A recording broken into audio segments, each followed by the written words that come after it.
शिवराज जी के विषय में बताइए। पूरा प्रदेश मानता है, शिवराज जी को प्रदेश सुनता है और शिवराज गिरिजा शंकर जी के सुनते हैं। तो गिरिजा जी, शिवराज जी के मन में क्या है, थोड़ा बताइए ना।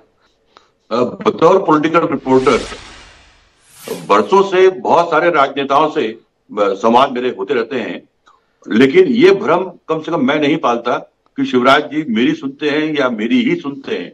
ये एक वैसा ही भ्रम है। जहां तक सवाल शिवराज जी के बयानों का और उनके मन का, उनके विचारों का सवाल है, तो एक तो पहली बात यह है कि उनके कुछ बयानों को थोड़ा सा समझने की जरूरत है। जैसा उन्होंने दिल्ली जाने को लेकर, मैं उनसे उनके जो बयान सामने हैं मैं उसके आधार पर कह रहा हूं।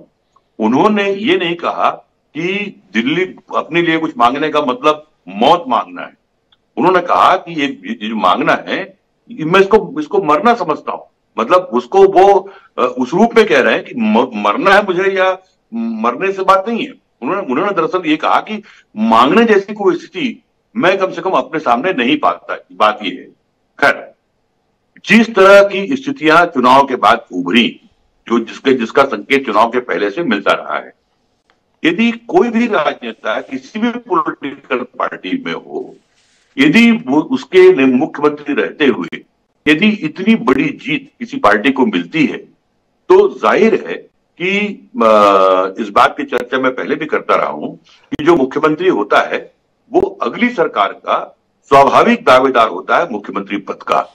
कई राज्यों में, कई पार्टियों में, सभी में ये प्रचलन रहा है। असम का एक यदि उदाहरण आप बीजेपी का अपवाद छोड़ दें, तो बीजेपी में भी यदि नरेंद्र मोदी और शिवराज सिंह और रमन सिंह या बाकी और नेता जो बार बार मुख्यमंत्री बनते रहे, वो सिर्फ इसलिए बनते रहे क्योंकि उनके मुख्यमंत्री रहते हुए पार्टी को बहुमत मिला था।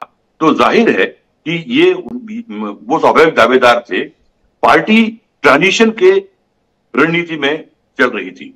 ये केवल मध्य प्रदेश में नहीं हुआ, छत्तीसगढ़, मध्य प्रदेश, राजस्थान में एक जनरेशन चेंज पार्टी लाना चाह रही थी, जिसको उन्होंने अंजाम दिया। आप याद कीजिए 2003 में भी ऐसा ही हुआ था।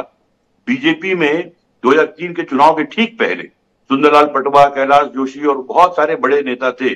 उनको बिना विश्वास में लिए पार्टी ने जनरेशन चेंज करते हुए उमा भारती को चुनाव की अगुवाई दी थी। 20 साल बाद वही प्रयोग फिर किया गया।